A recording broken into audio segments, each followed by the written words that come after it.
తనను చంపేందుకు కుట్ర జరుగుతోందంటూ జై భారత్ పార్టీ వ్యవస్థాపకులు మాజీ సిబిఐ జాయింట్ డైరెక్టర్ లక్ష్మీనారాయణ పోలీసులకు ఫిర్యాదు చేశారు. విశాఖపట్నంలో తన ప్రాణాలు తీసేందుకు కుట్ర జరుగుతోందని, తనకు రక్షణ కల్పించాలంటూ విశాఖపట్నం సిపిని కలిసి ఫిర్యాదు చేశారు. గాలి జనార్దన్ రెడ్డి అనుచరుల నుంచి తనకు ఈ ప్రాణహాని ఉందని ఫిర్యాదులో పేర్కొన్నారు. గాలి జనార్దన్ రెడ్డి అనుచరులు కొందరు విశాఖపట్నంలో ఉన్నారని, వాళ్ళంతా తన కార్యకలాపాలను కనిపెడుతూ తనను హత్య చేసేందుకు సిద్ధమయ్యారని ఆరోపించారు. ఇప్పటికే తనపై రెక్కీ సైతం నిర్వహించారని తనకు అనుమానం కలుగుతుందని చెప్పారు. విశాఖ నార్త్ నియోజకవర్గం నుంచి జై భారత్ నేషనల్ పార్టీ ఎమ్మెల్యే అభ్యర్థిగా వివి లక్ష్మీనారాయణ నామినేషన్ దాఖలు చేశారు. విస్తృతంగా నియోజకవర్గంలో పర్యటిస్తున్నారు. సిబిఐ జేడీగా ఉన్నప్పుడు లక్ష్మీనారాయణ పలు హై ప్రొఫైల్ కేసులను డీల్ చేశారు.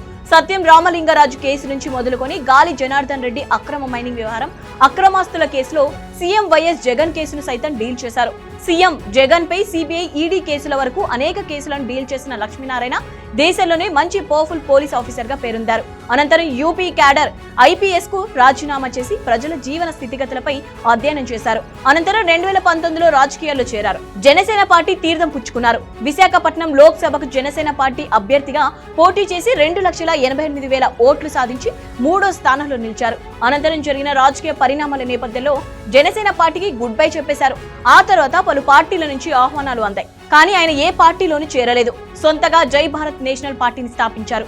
వచ్చే ఎన్నికల్లో తెలుగు రాష్ట్రాల్లో జై భారత్ నేషనల్ పార్టీ తరపున అభ్యర్థులు పోటీ కూడా చేస్తున్నారు. ఇలాంటి తరుణంలో అకస్మాత్తుగా తనను హత్య చేసేందుకు రెక్కీ సైతం నిర్వహించారని ఫిర్యాదు చేయడం చర్చనీయాంశంగా మారింది.